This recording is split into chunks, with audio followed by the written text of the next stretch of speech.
Amen. Je vous inviterai à vous prosterner, si possible à genoux, et nous allons prier.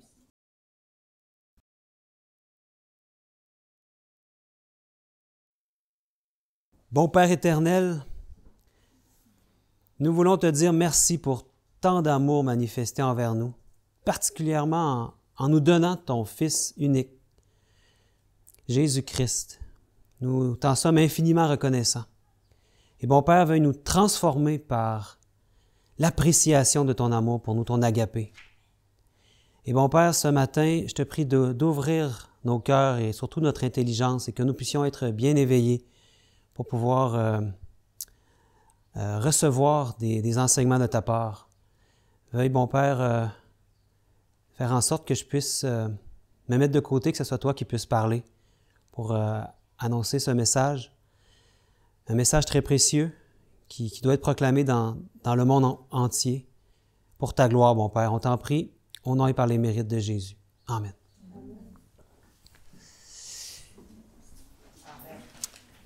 Alors, bonjour à tous. Bonjour. C'est bon, Marlin? Donc, le titre du message de ce matin, le message de 1888, un message très précieux. Je voulais d'abord vous donner les salutations de l'Église Agapé Libre à Québec. Les gens, ils prient pour le camp meeting ici.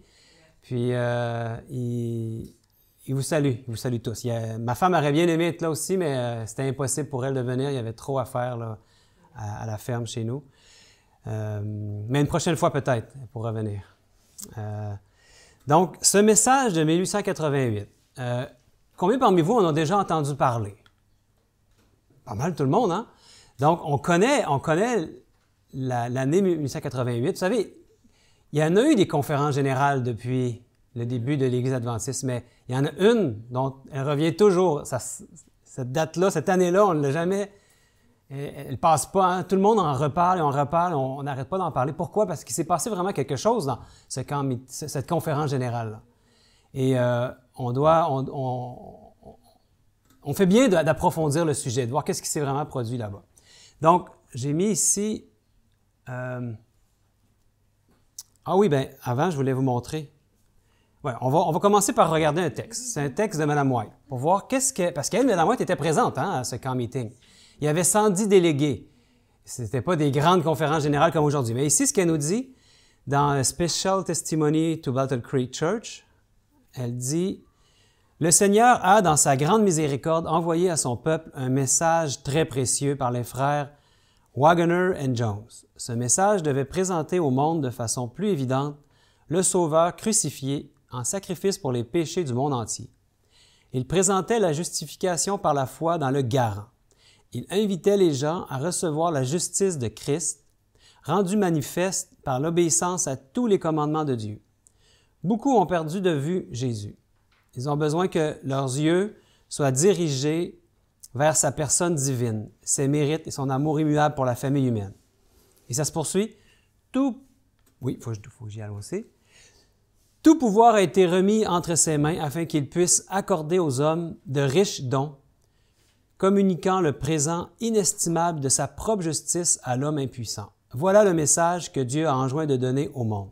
C'est le message du troisième ange, qui doit être proclamé d'une voix forte et accompagné de l'effusion abondante de son esprit.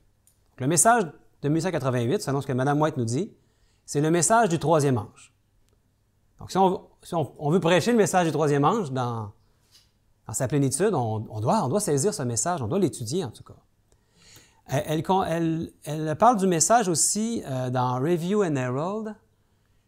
Elle nous dit « Plusieurs m'ont interrogé par écrit pour savoir si le message de la justification par la foi, et en anglais c'est « righteousness by faith », qui est un peu différent comme signification hein, quand même. Elle dit « Plusieurs l'ont interrogé pour savoir si c'est vraiment le message du troisième ange. J'ai répondu « En vérité, c'est le message du troisième ange. » Vous savez à quel endroit a eu lieu la conférence générale en 1888? C'est à Minneapolis, dans l'État du Minnesota.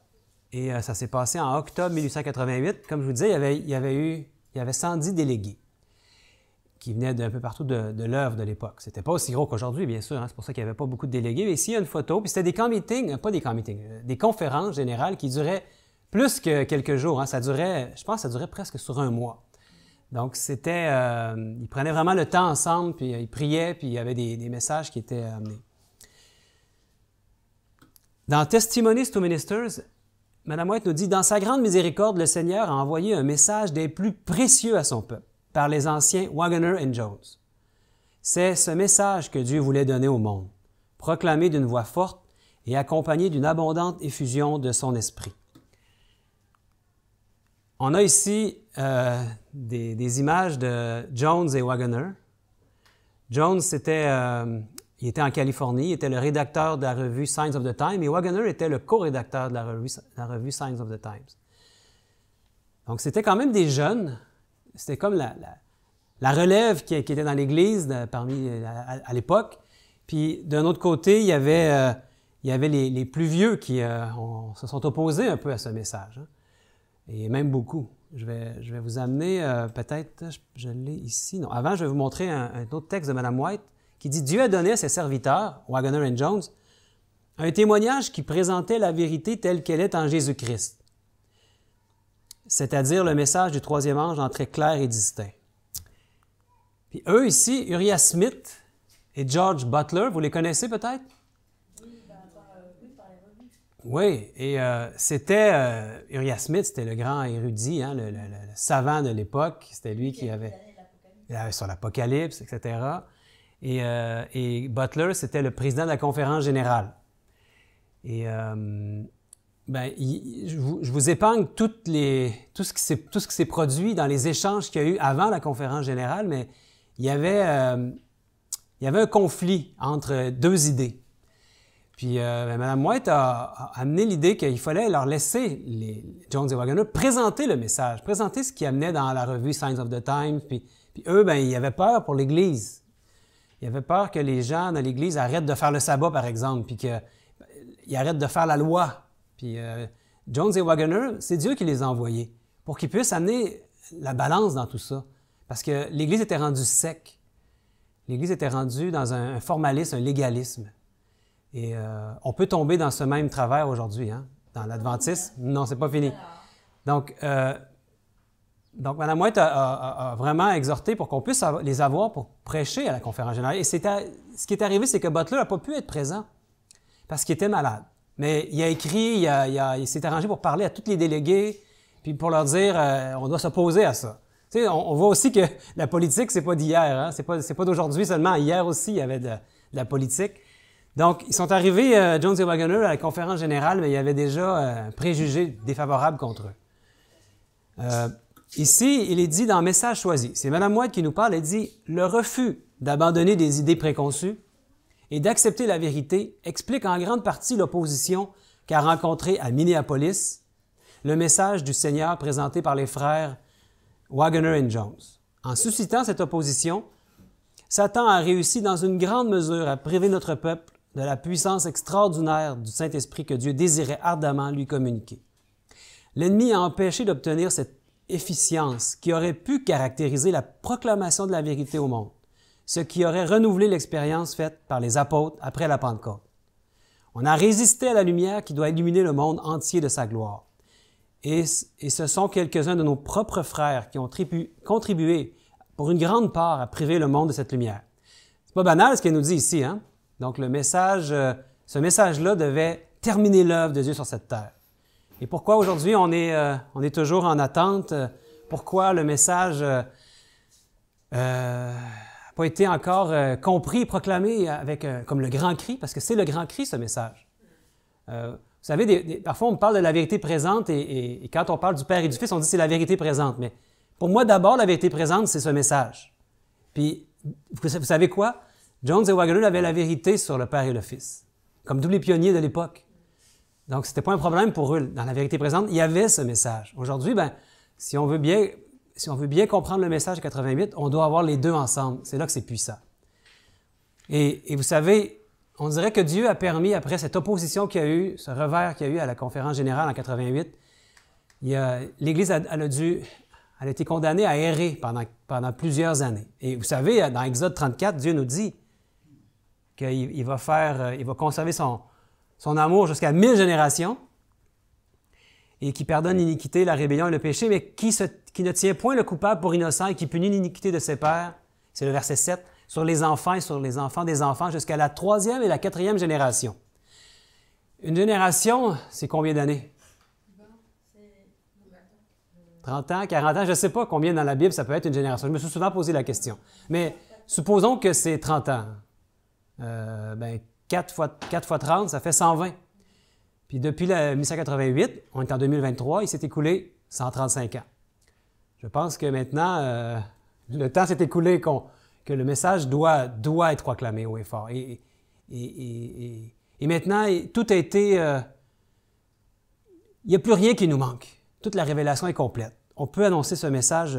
Et Mme White, qui était présente à la conférence générale en 1888, ce qu'elle a dit, c'est que quand elle a entendu le message, toutes les fibres de son corps disaient « Amen ».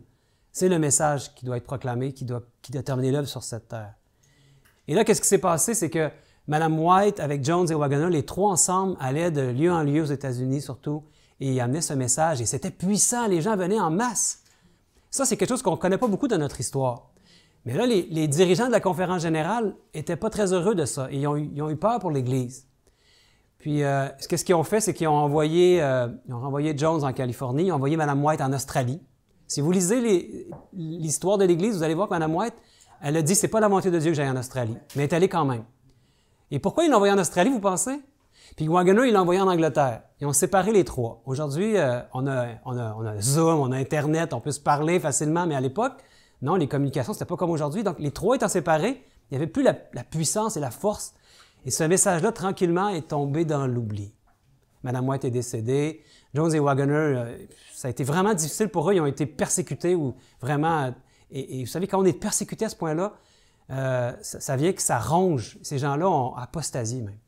Mais ça n'empêche pas que le message, à la base, était le message de Dieu. Donc, moi, ce que je vous propose aujourd'hui, c'est de regarder ce message et regarder 10 points fondamentaux du message de 1888. Puis on en a déjà parlé depuis le début de ce camp. On a eu l'occasion de parler de la nature humaine de Jésus. Donc, c'est avec ce sujet que je voudrais commencer. Puis, donc, je vous demande de rester bien éveillé. On va passer au travers de 10 points. Je vais essayer de ne pas être trop long. Mais la base ou la fondation de ce message, c'est de comprendre la nature de Jésus. Puis, je suis bien content des discussions qu'on a eues depuis le début du camp parce que je vois que là-dessus, on est pas mal sur la même longueur d'onde, bien, selon ce que la Bible nous enseigne aussi, que Christ a pris notre nature, la nature pécheresse dans laquelle nous sommes présentement. C'est la seule manière qu'il pouvait nous sauver s'il était descendu dans une nature où il était comme Adam avant le péché, et il ne pouvait pas nous sauver. Il devait venir dans un corps, on va dire dégénéré, peut-être le mot vous ne l'aimez pas, mais notre nature est dégénérée, la chair. Et c'est dans cette nature-là qu'il y a eu la victoire sur tous les péchés. Donc c'est pour dire à quel point il est devenu près de nous. On n'a pas idée à quel point Jésus est devenu près de nous, tellement près de nous qu'il est devenu l'un des nôtres, notre frère dans la chair, et il peut vraiment être notre secours. Et lui a eu à renoncer à sa propre volonté pour suivre celle de son Père. Il y a un endroit, je pense que j'ai mis le texte, oui, je vais attendre avant de vous le dire, mais la Bible nous dit qu'il a été rendu semblable aux hommes, puis il a condamné le péché dans la chair.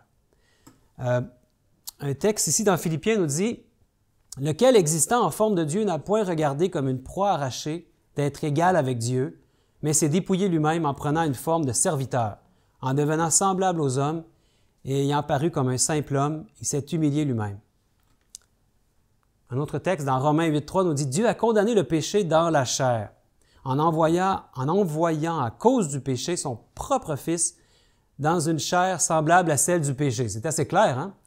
Pourtant, quand vous regardez les écrits encore aujourd'hui de l'Église adventiste nominale, ce qu'on peut voir, c'est que dans les 28 croyances adventistes, on ne se prononce pas vraiment. On joue sur les deux tableaux. Jésus, on peut lire ça puis voir que Jésus avait la nature d'Adam avant le péché. On peut voir aussi qu'il avait la nature d'Adam après le péché. Il n'y a pas de position claire. Alors que dans le message qui était proclamé par Jones et Waggoner, c'était très clair, la nature de Jésus. Dans Matthieu 26, c'est ce que je voulais vous dire, Jésus a eu à lutter contre sa propre volonté, sa volonté charnelle l'attirait au péché, l'emmenait loin de Dieu, comme nous, hein?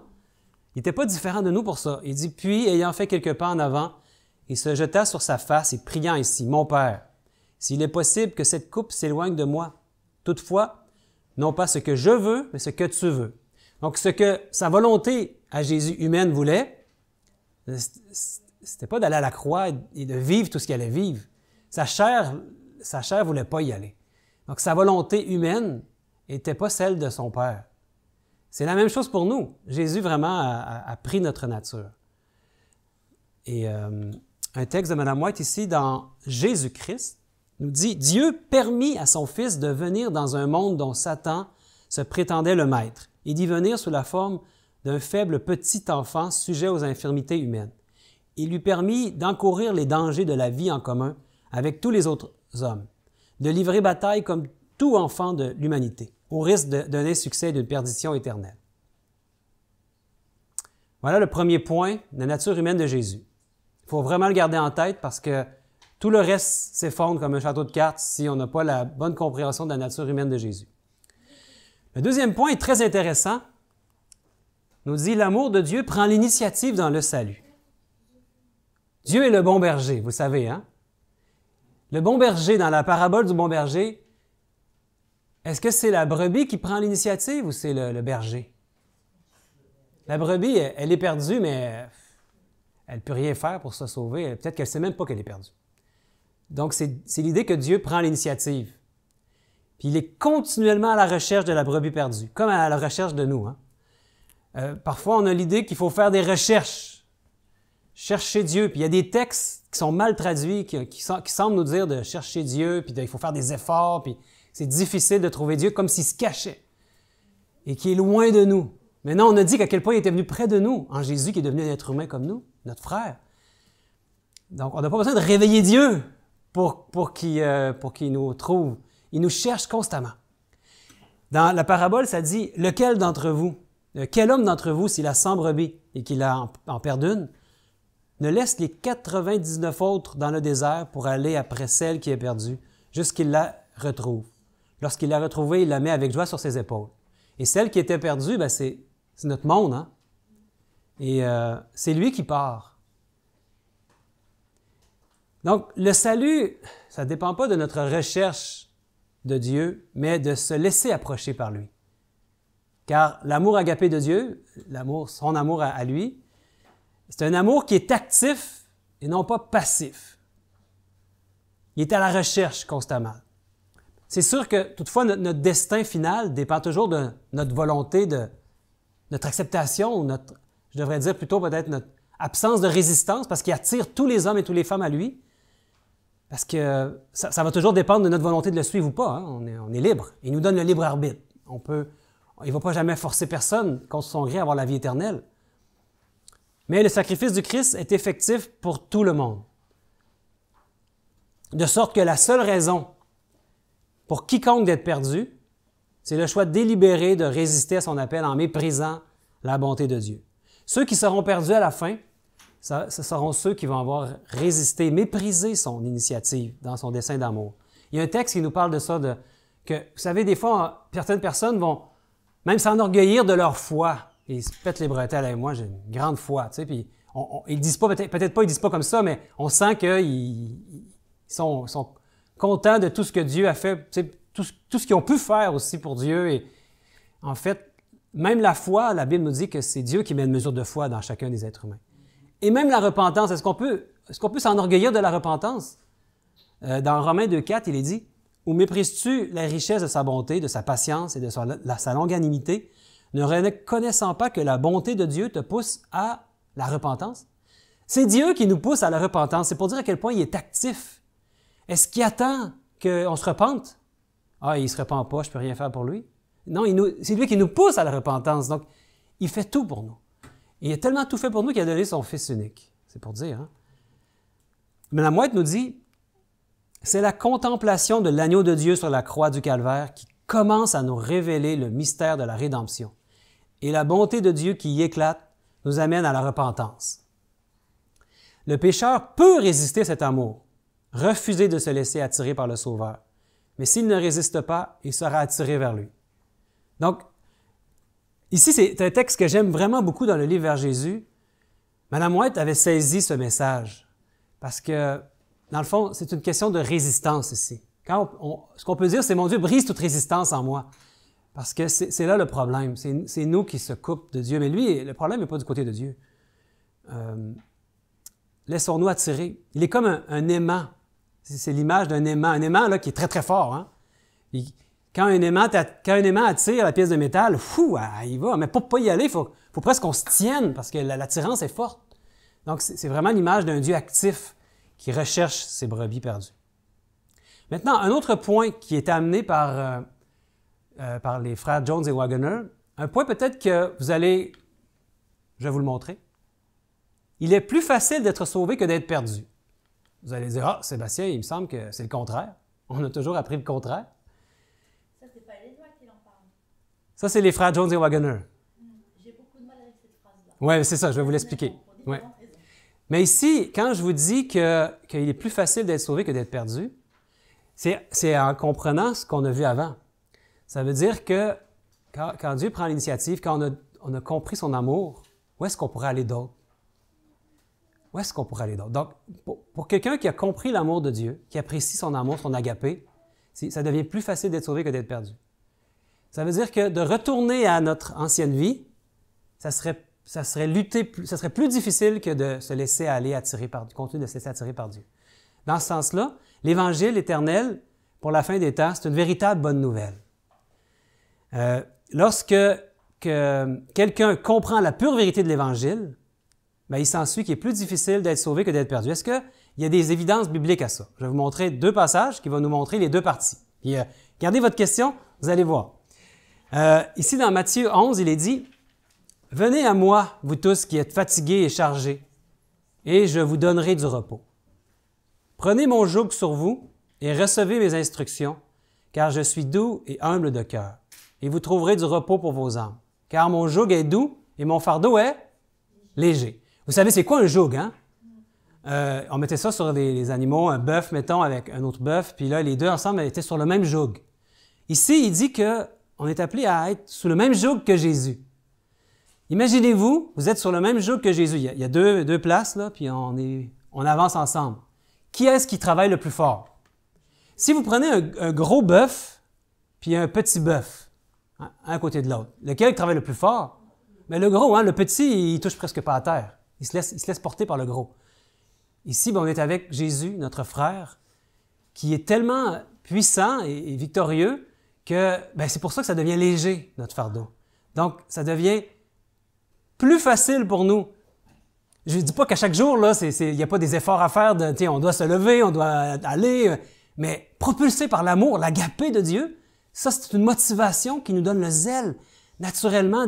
Et quand on apprend l'amour, l'agapé de Dieu, en Jésus, puis on apprend qu'on est sous le même joug que lui, c'est une puissance on ne voudrait pas revenir en arrière. Donc, ça devient plus facile d'être sauvé que d'être perdu. Mais, puis un exemple aussi qui nous montre que c'est difficile quand on lutte contre Dieu. Ça devient plus difficile de lutter contre Dieu. Un exemple de Paul. Vous vous souvenez de Paul, avant qu'il se convertisse? Dieu l'a saisi. Hein? Il y a Jésus qui lui est apparu, une lumière, il a entendu la voix. Et c'est intéressant de voir qu'est-ce qui a été dit, parce que là, on va peut-être comprendre la partie difficile. Ça dit « Nous tombâmes tous par terre, et j'entendis une voix qui me disait en langue hébraïque, « Saul, Saul, pourquoi me persécutes-tu? Il te serait dur de régimber contre les aiguillons. » Puis on n'a peut-être pas l'habitude de... En tout cas, moi, je ne comprenais pas tellement bien ce que ça voulait dire, régimber contre les aiguillons. Mais les aiguillons, c'était ce qui servait pour faire avancer l'animal. Puis l'animal, où est-ce qu'il pouvait aller? À nulle part, hein, il fallait qu'il avance. Et s'il résiste, ça va juste lui faire plus mal. Comprenez ce que je veux dire? Le maître le piquait pour le faire avancer. Et un jour ou l'autre, il va avancer, c'est certain. Mais plus qu'il attend, plus qu'il résiste, plus ça lui fait mal.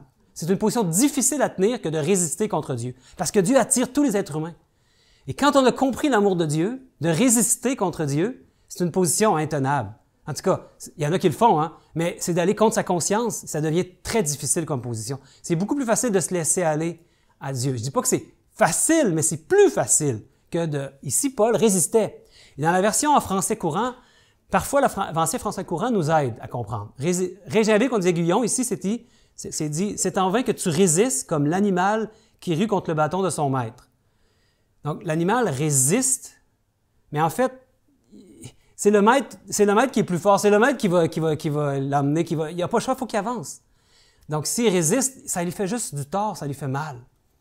Donc, c'est vraiment l'idée que la seule raison qui condamnera quelqu'un à la fin, c'est un cœur endurci, qui refuse de façon constante et persistante et volontaire d'apprécier la rédemption accomplie par Jésus-Christ à la croix. Un cœur non converti trouvera plus difficile d'être chrétien, alors qu'un cœur soumis trouvera plus facile de vivre avec Dieu que de vivre sans lui. Et même dans la persécution. Donc, on pourra en reparler, mais le 4e point nous dit, nous parle de la justification légale en Christ pour tous les hommes.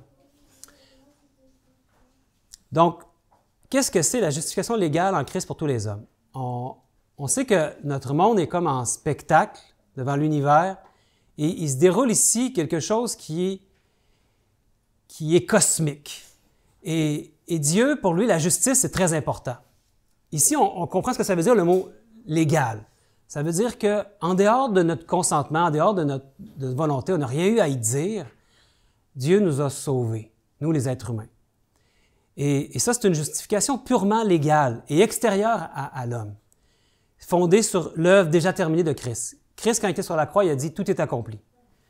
Donc, le salut, là, je vais vous parler de deux parties au salut. Il y a une partie légale, en dehors de ce que j'ai eu à y faire, aucun mérite de ma part. Sur la croix et par sa résurrection, il a sauvé l'humanité. Et ça, c'est une vraiment bonne nouvelle. Puis cette justification légale s'étend à tous les hommes. Il y a un texte ici qui nous dit « Ainsi donc, comme par une seule offense, la condamnation a atteint tous les hommes, de même, par un seul acte de justice, la justification qui donne la vie s'étend à tous les hommes. » L'humanité était bon pour la seconde mort en Adam, n'est-ce pas? On méritait la mort éternelle. Le salaire du péché, c'est la mort, et c'est pas la première mort, hein? Le salaire du péché, c'est la seconde mort, qu'on appelle l'enfer, mais on comprend que l'enfer, c'est la seconde mort, la mort, l'oubli éternel. Donc, le pécheur en Adam était condamné. Mais en Christ, le second Adam, nous sommes sauvés. C'est le salut, c'est la justification légale en Christ. Et en fait, la bonne nouvelle, c'est la proclamation de ce qui est déjà un fait accompli. Ce n'est pas une simple provision liée à l'initiative du pécheur de faire le premier pas et d'accepter. L'Évangile, c'est une véritable bonne nouvelle. Vous savez, moi, quand j'ai commencé dans l'Église adventiste, on m'avait mis un fardeau sur mes épaules. On m'avait dit « Hey, tu dois aller voir ton voisin puis lui dire qu'il est perdu, puis qu'il doit se repentir puis s'il veut être sauvé. » OK. Je vais aller voir mes voisins, je vais leur dire la bonne nouvelle qui est perdue. Est-ce que c'est une bonne nouvelle d'aller leur dire qu'ils sont perdus? Non, mais mes amis, ce message de 1888 que Mme White a endossé, ce message nous dit que l'Évangile, c'est une véritable bonne nouvelle. Amen! C'est une bonne nouvelle. Tu peux aller dire à ton voisin, savais-tu que tu es sauvé en Jésus? Hey, ça, c'est une bonne nouvelle. Je m'excuse, mais lui dire qu'il est perdu, c'est pas une bonne nouvelle. Mais est-ce que je suis en train ici de parler de la vie éternelle? Non.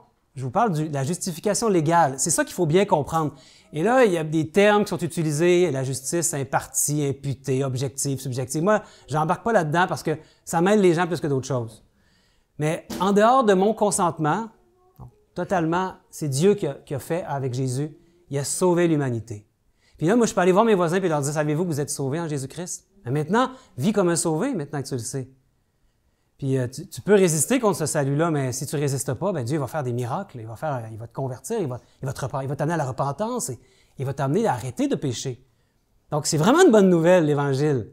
Ici, ça dit dans 2 Corinthiens 5, 19, « Car Dieu était en Christ, réconciliant le monde avec lui-même, en n'imputant point aux hommes leurs offenses, et il a mis en nous la parole de la réconciliation. » Quand il dit qu'il a réconcilié le monde, est-ce que ça exclut quelqu'un, ça?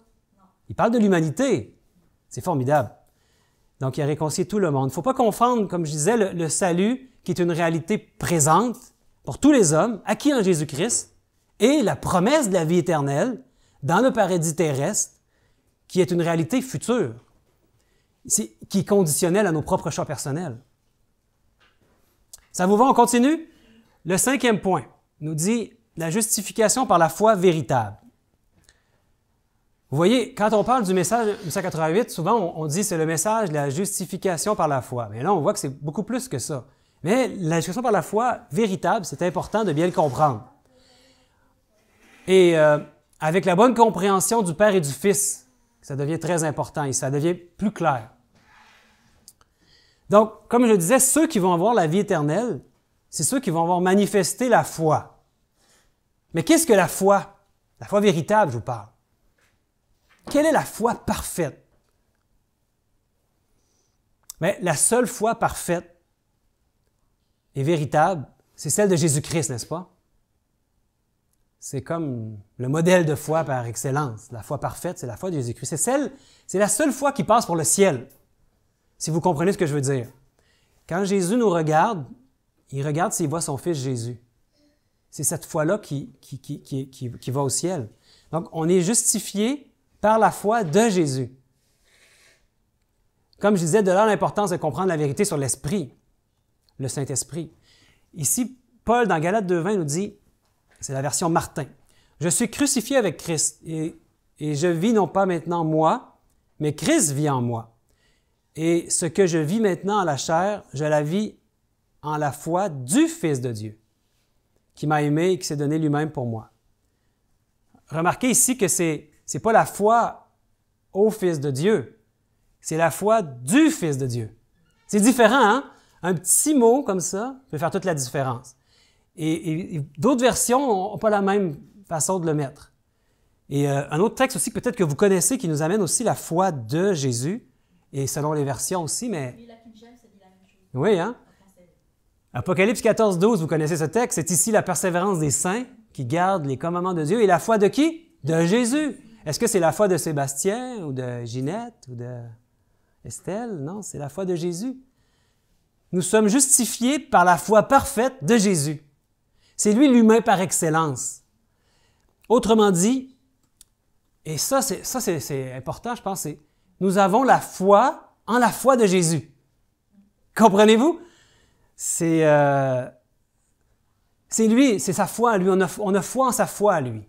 Sa foi qui est victorieuse en toute occasion. Si Jésus vit en nous par son esprit, mais sa foi devient notre foi.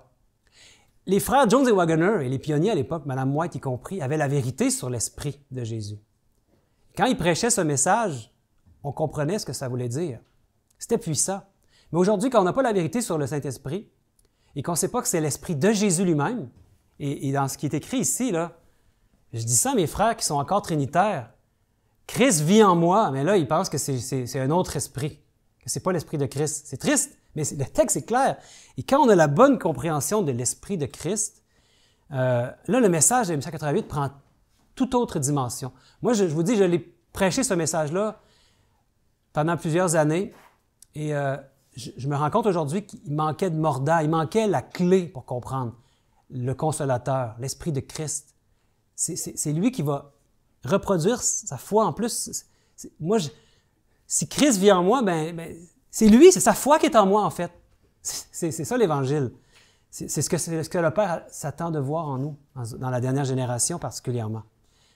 Donc la foi, c'est la réponse du pécheur, c'est l'appréciation de l'agapé de Dieu.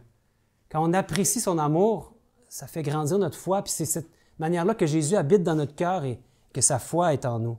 C'est un amour absolument magnifique. Et dans Romains, Paul nous dit que c'est en croyant du cœur qu'on parvient à la justice. Ici, car c'est en croyant du cœur qu'on parvient à la justice et c'est en confessant de la bouche qu'on parvient au salut. C'est une question de motivation, c'est une question qui vient du cœur. On va voir plus qu'on avance à quel point c'est vrai. Puis, j'aime bien le 6e point de ce que je vais vous présenter, et c'est la puissance de la croix. Encore là, la croix, c'est pas mal plus grand que ce qu'on peut imaginer. C'est puissant, la croix. Vous savez, Jésus a souffert énormément, puis sur la croix, on en a parlé déjà dans ce camp, bien, il n'est pas mort de la mort du pécheur, la mort présentement de nous quand on meurt sur cette terre. Il est mort de la seconde mort. J'avais dit hier que c'est le seul être humain d'ailleurs qui a déjà vécu la seconde mort, Jésus-Christ. Et sur la croix, bien, il est mort de cette mort, rejeté par son Père. Pourquoi on peut dire qu'il est mort de la seconde mort? Parce qu'il a vécu, il a subi dans sa mort le salaire du péché. Il a pris sur lui la pénalité du péché, de tous les péchés sur lui. Même le pire des pécheurs, le pire des péchés que vous pouvez imaginer, il est devenu pécheur pour nous. En fait, il est mort de la mort que nous devions mourir, le salaire du péché. Dans Galates 3,13, ça nous dit que Christ nous a rachetés de la malédiction de la loi, étant devenu malédiction pour nous. Car il est écrit, « Maudit est quiconque est pendu au bois. » Il est devenu maudit, malédiction pour nous. C'est la seule manière qu'il pouvait nous sauver, de subir cette seconde mort, de prendre la place du pécheur. Donc c'est puissant, mes amis, ça. Quand on n'a pas ça en tête, on a de la misère à apprécier l'amour de Dieu pour nous. Jusqu'où va l'amour de Dieu pour nous, en Jésus-Christ, qui est mort de la seconde mort. Quand il était sur la croix et qu'il s'est senti abandonné de son Père, c'est comme ça que le pécheur va se sentir. Hein? Le pécheur qui ne sera pas repentant, qui va devoir subir la seconde mort, va sentir aussi la séparation éternelle. Et Jésus a subi ça pour nous. Et ça, si ça ne touche pas notre cœur, ce message-là et cette puissance-là qu'on voit à la croix, il y a deux possibilités. Soit on devient un ennemi implacable de cette vérité, ou sinon notre cœur fond. J'espère que notre cœur fond tous aujourd'hui devant tant d'amour. C'est cet amour-là qui nous transforme. Donc, en faisant mourir Jésus à la croix, Dieu a aussi fait mourir de la seconde mort toute l'humanité avec lui.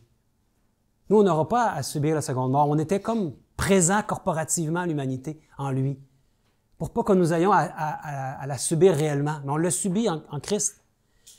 Puis il a pris notre condamnation, la condamnation que nous avions en Adam. Puis de plus, en ressuscitant Jésus d'entre les morts, bien, Dieu a aussi ressuscité l'humanité avec lui, nous redonnant ainsi la vie éternelle qu'Adam avait perdue. Aujourd'hui, tout ce qui vit, tout ce qui bouge, Mme White nous dit qu'on est comme dans une atmosphère de grâce. On vit de la vie de Christ. En fait, il est la résurrection et la vie. Et ça, c'est qu'on le veuille ou non, hein? Ça atteint toute l'humanité. Mais comme je disais, c'est pas tout le monde qui va avoir la vie éternelle parce que on peut résister à cet amour. Mais le texte nous dit ici, dans Romains 6, en effet, si nous sommes devenus une même plante avec lui par la conformité de sa mort, nous le serons aussi par la conformité à sa résurrection. Donc, ce que je vous dis, c'est biblique, mes frères et sœurs. La conformité à sa mort, la conformité à sa résurrection. Donc, qu'est-ce qu'on a à se glorifier, nous? On n'a rien à se glorifier, sinon Paul le disait, hein? Pour ce qui me concerne, loin de moi la pensée de me glorifier d'autre chose que de la croix de notre Seigneur Jésus-Christ, par qui le monde est crucifié pour moi, comme je le suis pour le monde. Êtes-vous crucifié pour le monde? C'est la question qu'on doit se poser. La crucifixion, c'est la mort de notre ego. Dieu ne nous demande pas de mourir, de subir cette seconde mort, mais il dit le sacrifice qui est acceptable pour nous, c'est la mort de notre ego. 7e point à nos 10 points, la nouvelle alliance et l'Évangile éternel. C'est très important de comprendre les alliances et l'alliance éternelle, l'Évangile éternel. L'alliance de Dieu avec les hommes a toujours été la même, vous savez, depuis Adam. En fait, cette alliance éternelle, elle est éternelle, elle ne va jamais changer. Malheureusement, son alliance éternelle, qu'est-ce qui est arrivé, a été altérée par une incompréhension. Dieu l'a présenté au peuple d'Israël, puis sous l'inspiration de ses dirigeants, et malgré les appels incessants des prophètes, bien, le peuple a perdu le sens à l'époque de cette alliance et en a fait un moyen de salut par les œuvres. Vous savez, on voit l'alliance des fois comme si c'était un contrat. Puis Dieu a signé, puis nous, on doit signer en bas. Mais non, l'alliance, c'est Dieu qui promet. C'est Dieu qui signe. Nous, on n'a pas à signer. Il dit, bien, comme par exemple, les 10 commandements, c'est son alliance. On peut voir les 10 commandements comme 10 paroles, comme plutôt 10 promesses de ce qu'il va réaliser en nous. Il dit, je te promets que tu n'auras plus le goût de mentir, je te promets que tu n'auras plus le goût de voler, de tuer, etc. Il va tout accomplir ça en nous. Mais qu'est-ce qu'ils ont fait les Israélites quand ils ont reçu les 10 commandements?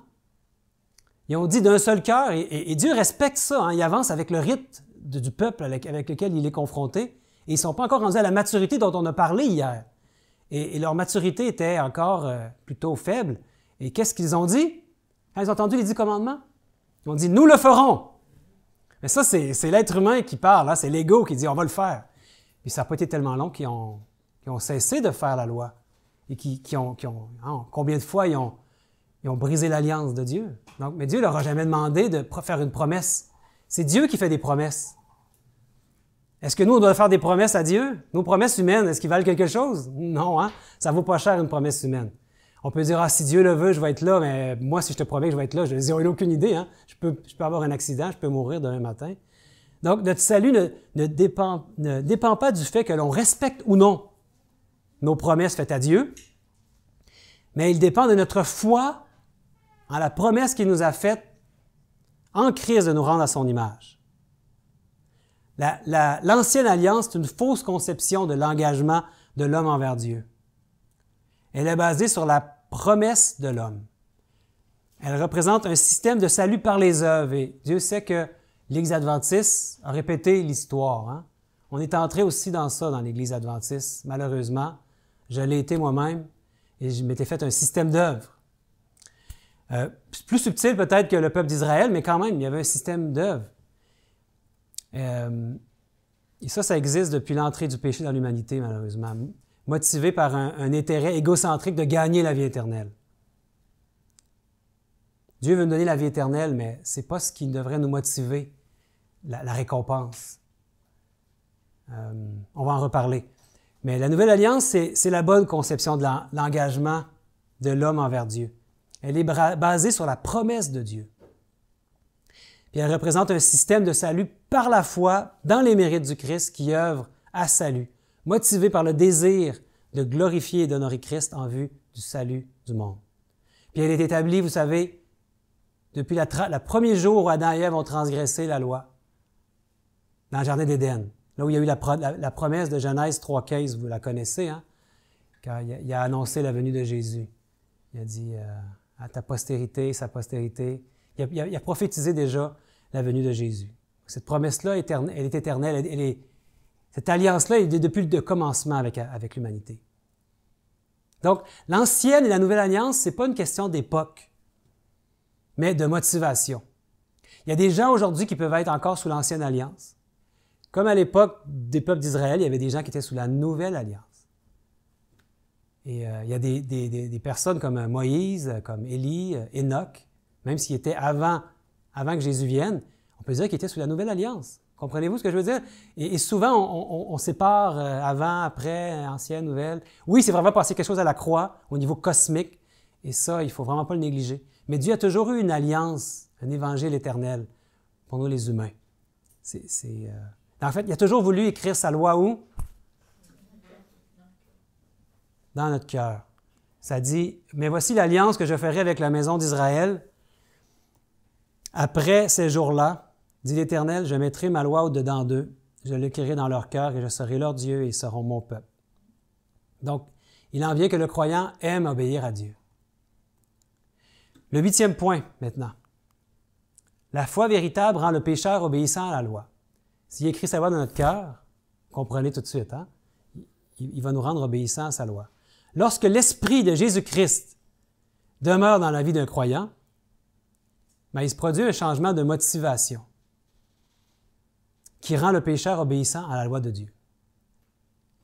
Puis cette obéissance est motivée non par la peur d'être perdu ou l'espoir d'une récompense, mais par l'appréciation de l'amour incommensurable de Dieu, son agapé. Vous savez, la peur, ça peut être une motivation qui fait aller de l'avant. Hein? Quand on a peur, tu sais, moi, quand, par exemple, mon père me disait que mon grand-père frappait beaucoup les enfants, il y avait la peur. Hein? Ça l'aidait à faire la bonne chose, mais il y avait la peur. Il n'y avait pas beaucoup d'amour, d'après ce qu'il me disait. C'était plutôt, il marchait par la peur. Donc la peur, ça peut fonctionner, hein? Ça fait obéir. Mais Pensez-vous que c'est ça que Dieu s'attend de nous? Est-ce qu'il veut qu'on va aller... tu sais, cet après-midi, on va aller porter des livres, on va aller distribuer des livres. Est-ce qu'on le fait parce que on se dit, ah, si je ne le fais pas, je vais être perdu? Et ça nous ferait y aller, hein? Mais ce n'est pas cette motivation-là que Dieu veut nous donner. Non, il veut nous donner... C'est par amour qu'on va y aller, parce que Christ vit en nous.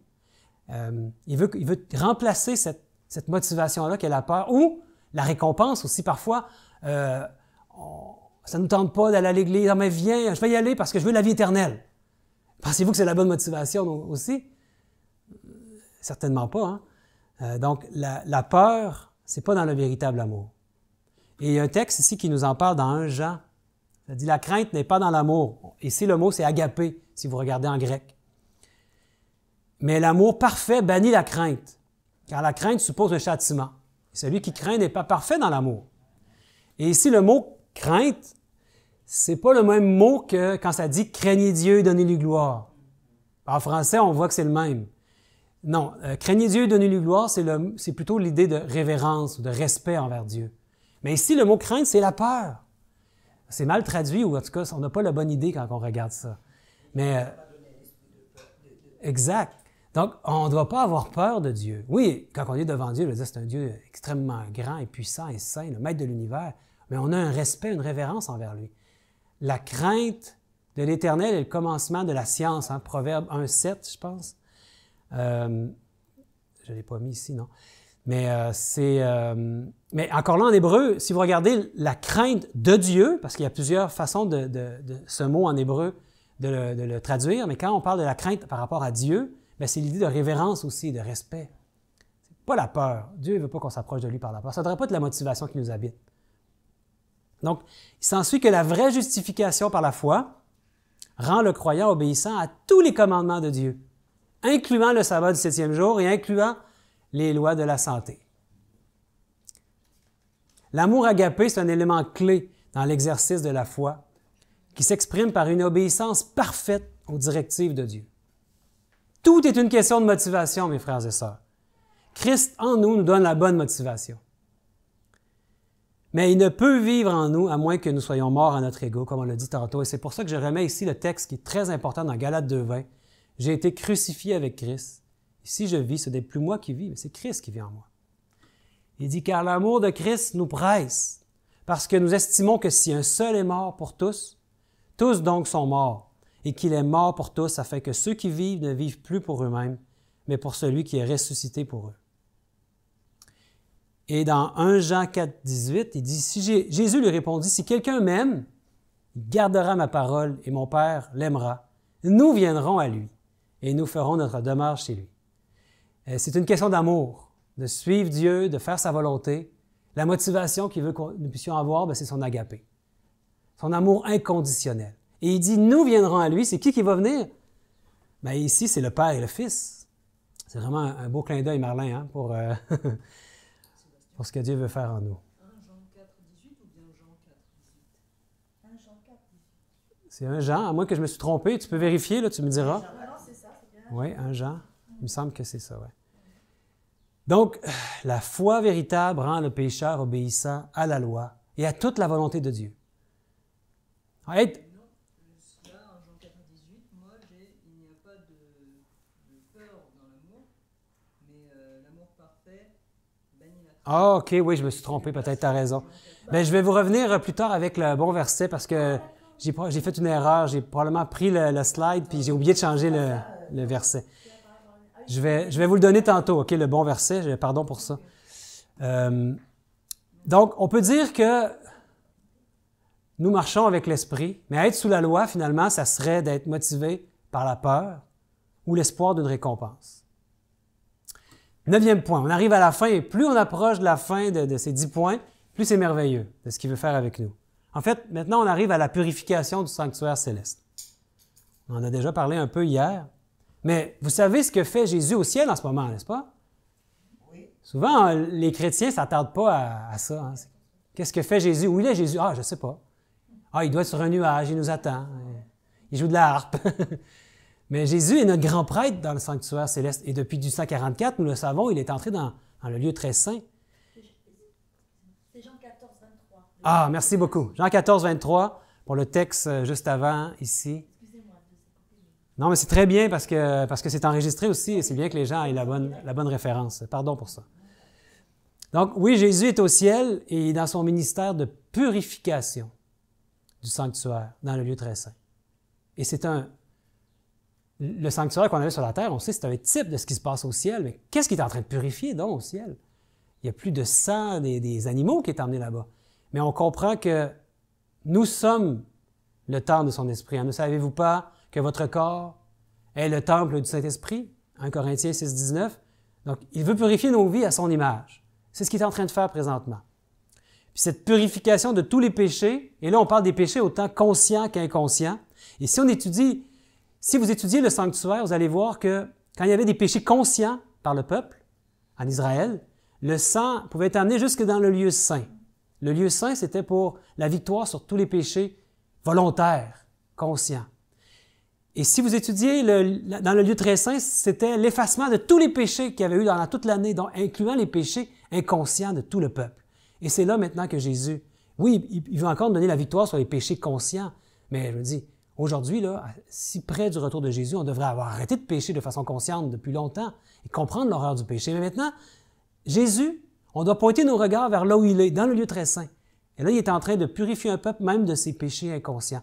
Ça veut dire qu'il veut nous révéler. Tu sais, parfois, on a l'habitude de prier et on dit, « Mon Dieu, pardonne-moi mes péchés. » Moi, mais lequel? Dis-le à Dieu, quel péché? C'est une phrase qui ne veut rien dire pour Dieu si tu ne lui dis pas. Si on ne sait pas de péché, ça veut dire qu'il n'y a pas de péché conscient. Comprenez-vous ce que je veux dire? Mais il y a des péchés inconscients peut-être en vous, à laquelle vous n'avez aucune conscience. Comme par exemple, un péché inconscient, c'est si je suis en train de piler sur le pied de mon frère, mais je n'en ai pas conscience. C'est un péché inconscient, ça lui fait mal. Mais là, il me le dit. Il me dit, Sébastien, tu me fais mal. Mais là, j'ai le choix, je laisse mon pied là ou je l'enlève. Mais je vais l'enlever, je vais dire, mais pardonne-moi, je n'avais pas conscience de ce péché que je te faisais mal, mon frère. Et ce qu'on peut faire, c'est demander à Dieu, mais révèle-moi mes péchés inconscients, les péchés que j'ignore, comme disait David. Et ça, c'est une meilleure prière, je trouve, de demander à Dieu qu'il nous révèle nos péchés qu'on ignore. Et il va le faire, hein, si vous lui demandez. Là, attendez-vous qu'il vous le montre. Il va vous montrer vos péchés. Il va aller au rythme que vous êtes capable d'y prendre, parce que s'il nous montre tous nos péchés inconscients, peut-être qu'on va avoir de la difficulté, on va se sentir découragé. Mais Dieu, il respecte notre rythme. Il va nous amener, il va nous révéler nos péchés inconscients, puis il va nous purifier, il va nous épurer notre caractère de plus en plus. Jusqu'à ce que, même, il n'y a plus de péché inconscient. Vous savez, Jésus, il n'y avait aucun péché, même inconscient, chez lui. Et si Christ vit en nous, bien, il va faire la même chose en nous. Il va nous donner la victoire sur même des péchés inconscients. Et donc, la purification du sanctuaire céleste, ça va aussi loin que ça, parce que ça va jusqu'au lieu très saint.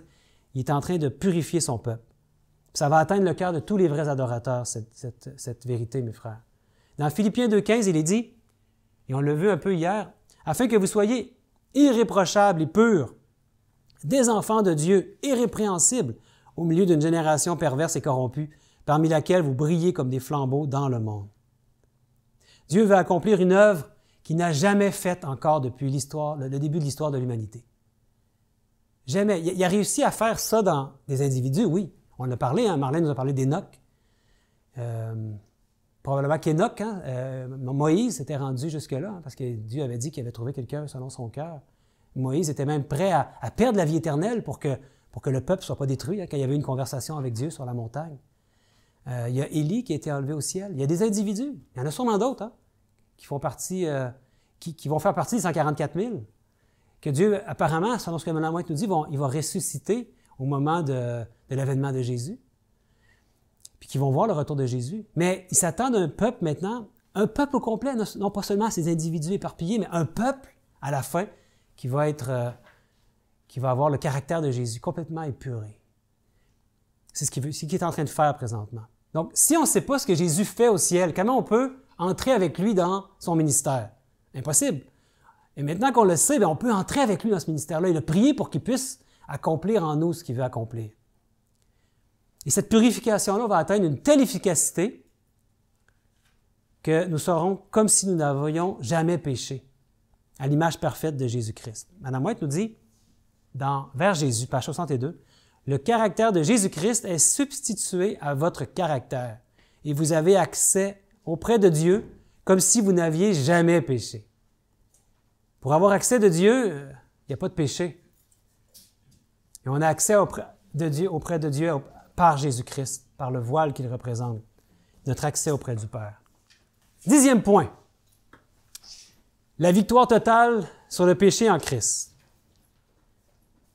Et c'est la puissance de l'Évangile, mes frères et sœurs. Dieu donne à chaque chrétien la victoire sur tous les péchés. Éphésiens 4 nous dit « Jusqu'à ce que nous soyons tous parvenus à l'unité de la foi et de la connaissance du Fils de Dieu, à l'état d'homme fait, à la mesure de la stature parfaite de Christ. » La victoire sur tous les péchés. On pourra finalement dire en toute vérité que son peuple garde les commandements de Dieu, et ce seulement parce qu'il garde la foi de Jésus. Amen. Apocalypse 14, 12, comme on l'a vu. Et cela n'est possible que si le consolateur, ou notre défenseur, ou notre avocat, notre défenseur en justice, Jésus-Christ le juste, c'est lui qui vit en nous par son esprit. Christ sauvera son peuple de ses péchés et non pas dans ses péchés. Christ va sauver son peuple de ses péchés et non pas, il ne va pas nous sauver dans nos péchés. On a vraiment cette idée-là, malheureusement, dans mes conversations souvent que j'ai eues, même avec des pasteurs dans l'Église, que Dieu va nous donner la victoire sur le péché, mais ça va être après quand. On va devenir sans péché, mais quand il va être revenu. Maintenant, il veut nous sauver du péché. Et c'est une puissance, l'Évangile. Croyez, mes frères et sœurs, qu'il va le réaliser en nous. Donc, on a ici le portrait maintenant des 10 points que je voulais vous présenter. Les 10 points, j'ai dit fondamentaux, mais il y aurait sûrement d'autres points. Hein. Moi, je vous invite, vous savez, il n'y a pas eu, dans ce message 88, il n'y a personne qui a tapé avec une dactylo tout ce qui s'est dit. Ça n'existait pas à l'époque. Donc, il n'y a personne non plus, il n'y a pas d'écrit qui nous relate tout ce qui a été dit dans cette conférence générale. Par contre, on peut comprendre le message et on peut le lire par les écrits de ceux qui ont émis ce message-là, donc Jones, Waggoner, Mme White aussi en parle parce qu'elle était présente. Et c'est comme ça qu'on peut étudier ce message-là et aller encore plus loin. Mais là, vous allez me dire, Sébastien, mais t'oublies que nous avons un ennemi puissant. Là, c'est bien beau tout ce que tu nous dis, mais on ne réussira pas à avoir la victoire sur tous les péchés. Un ennemi bien trop puissant. Mais en fait, son pouvoir n'est rien hein, en face de Christ. Ici, ça dit, j'ai mis une petite image Jésus s'étant approché, leur parlant ainsi. Tout pouvoir m'a été donné dans le ciel et sur la terre. Donc, quel pouvoir qui reste à Satan? Bien, ici, il est écrit tout pouvoir a été donné. Donc, il n'en reste plus de pouvoir à Satan. Là, je ne suis pas en train de dire que Satan n'a aucun pouvoir pour faire tomber les gens dans le monde, mais je vous parle du peuple de Dieu. Là. Quand Jésus-Christ vit dans votre cœur, si on a Christ en nous, bien, Satan n'a aucun pouvoir sur nous parce que Christ a vaincu Satan. Donc, est-ce qu'il y a des chances de vaincre Satan s'il vit en vous? En fait, c'est assuré. Il n'y a aucune fois que Christ n'a pas réussi à vaincre Satan. Donc, n'ayons aucun doute sur la victoire en Christ. J'ai mis ça ici. N'ayons aucun doute sur la victoire de Christ en nous. Il nous dit, dans Jean 14, verset 27, « Je vous laisse la paix, je vous donne ma paix. » Il a déjà remporté la victoire. On est dans une guerre, hein? Entre le bien et le mal, entre Dieu et Satan et ses mauvais anges. Dans cette guerre, on nous dit que Jésus a déjà remporté la victoire. Et on peut comprendre pourquoi il nous parle de la paix. Quand est-ce que vient la paix? Après la guerre, après la victoire. Bon, la guerre n'est pas terminée, mais si Christ vient en nous, bien, on peut avoir la paix, parce que c'est ça, la paix vient après la victoire. Il y a eu la victoire sur Satan. Maintenant, le lion rugissant, ou c'est comme si le serpent bat encore de la queue, là, je ne sais pas comment le dire, là, mais il remue encore, mais il sait que c'est terminé pour lui. La victoire est acquise depuis la croix. Hein? Donc, mais c'est quoi l'ennui? C'est que parfois, nous doutons que Christ puisse remporter la victoire en nous. Nous sommes notre pire ennemi, mes frères et sœurs. Pourquoi? Parce que souvent, on est attaché à un certain péché, puis on ne voudrait pas l'abandonner. Au fond, peut-être, on craint que Christ remporte aussi la victoire sur ce péché-là, puis on n'ose pas lui demander. Ça vous est déjà arrivé? Vous savez qu'il y a quelque chose que vous devez délaisser. plus on s'approche de Dieu, plus il nous révèle des choses, plus ça devient peut-être des petites choses aux yeux du monde qui sont banales. Comme, bon, peut-être, vous allez dire, c'est pas très banal, mais pour moi, il y a quelques années, il n'y a pas si longtemps, 3-4 ans, j'aime bien jouer au tennis. J'aime jouer au tennis, mais j'aime aussi écouter le tennis, regarder à la télévision le tennis. Surtout quand c'est des Canadiens qui jouent, là, j'avais mon petit côté chauvin. Et les Canadiens sont rendus tellement bons au tennis, mais je passais du temps devant. Surtout souvent, les matchs, ça peut être long, hein? Mais quand ils vont à Wimbledon, dans les tournois du Grand Chelem, c'est 5 manches, c'est très long. Eh là, mon Dieu, je perdais du temps. Des fois, j'enregistrais les matchs, puis je les mettais plus vite, puis j'allais à la fin des manches là, pour voir. Mais je me disais, mon Dieu, mais j'osais pas prier Dieu parce que j'aimais trop le tennis. Je voulais pas manquer des matchs, puis je suivais les classements, puis là, je savais que Dieu, un jour, il allait me délivrer de ça. Puis un jour, j'ai osé demander à Dieu qu'il me donne la victoire.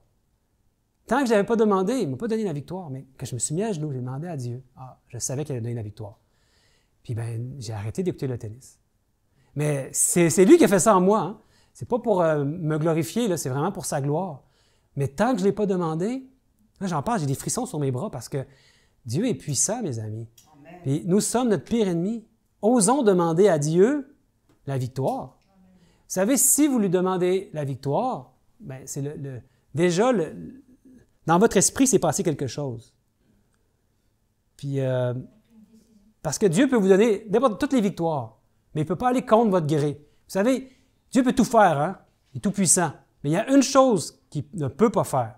Vous savez, c'est quoi? En fait, il pourrait le faire, mais par amour, par respect pour nous, il respecte nos choix. Il ne peut pas nous forcer. Donc, il respecte notre choix. Si nous, on ne veut pas, puis on veut rester dans notre péché, donc on devient notre pire ennemi. C'est le paradoxe. Nous appelons Christ à notre secours. « Ah, mon Dieu, aide-moi! » Puis, mais quand il vient, il nous trouve du côté de l'ennemi, attaché à notre péché. Mais cependant, si on accepte de tout abandonner à Christ, bien, il nous donnera quelque chose de bien meilleur, car il est la plénitude, celui qui remplit tout en tous. On arrive à la fin. Il faut réaliser que notre ennemi est vaincu. On peut dire amen à ça. Hein? Donc, quand vous parvenez au moment de la tentation où vous tombez, habituellement, dites à Satan qu'il n'a aucun pouvoir sur vous parce que Christ demeure en vous. Aucun homme n'a jamais pu résister de lui-même à la tentation. On doit avoir une autre vie que la vie naturelle pour résister au péché. Ça doit être une vie que le péché n'a jamais atteint. La vie de Jésus en nous est le seul moyen pour faire fuir Satan. Il réussit à chaque fois, d'ailleurs. Donc, on peut répéter ces paroles. Sa vie est la mienne et lui ne peut être atteint par le péché. Sa force est ma force, son obéissance, mon obéissance. Que Dieu nous ouvre les yeux, mes frères et sœurs. Toute la puissance de Dieu est avec nous et vous connaissez peut-être ce qui s'est passé avec le serviteur. C'est le dernier texte aujourd'hui, ce matin. 2 Rois 6, 15, 17. Et ça dit, « Le serviteur de l'homme de Dieu se leva de bon matin et sortit, et voici, une troupe plutôt entourait la ville, avec des chevaux et des chars. Et le serviteur dit à l'homme de Dieu, « Ah, mon Seigneur, comment ferons-nous? » Il répondit, « Ne crains point, car ceux qui sont avec nous sont en plus grand nombre que ceux qui sont avec eux. » Élisée pria et dit, « Éternel, ouvre ses yeux pour qu'il voie. » Et l'Éternel ouvrit les yeux du serviteur, qui vit la montagne pleine de chevaux et de chars de feu autour d'Élisée. Amen. Voyez-vous les montagnes pleines de chevaux et de chars et des anges qui sont là pour nous aider? Donc, la puissance de Dieu, elle est disponible pour nous. Dieu est tout prêt à nous la donner, mais il respecte notre libre arbitre. Et il est tout près de nous, tellement près de nous qu'il est devenu l'un des nôtres. Et son esprit en nous, ne permettons pas ne mettons jamais Christ en dehors de notre vie pour faire notre propre volonté. Qu'il puisse toujours rester en nous, c'est notre prière qu'on devrait avoir à tous les jours. Donc, voilà le message que je voulais vous présenter ce matin. Et on peut terminer par une prière peut-être pour demander à Dieu qui nous ouvre les yeux, qui nous guide, qui nous aide à laisser tomber les préjugés peut-être qu'on avait avec ce message et bien le saisir. Je vous invite à vous mettre à genoux.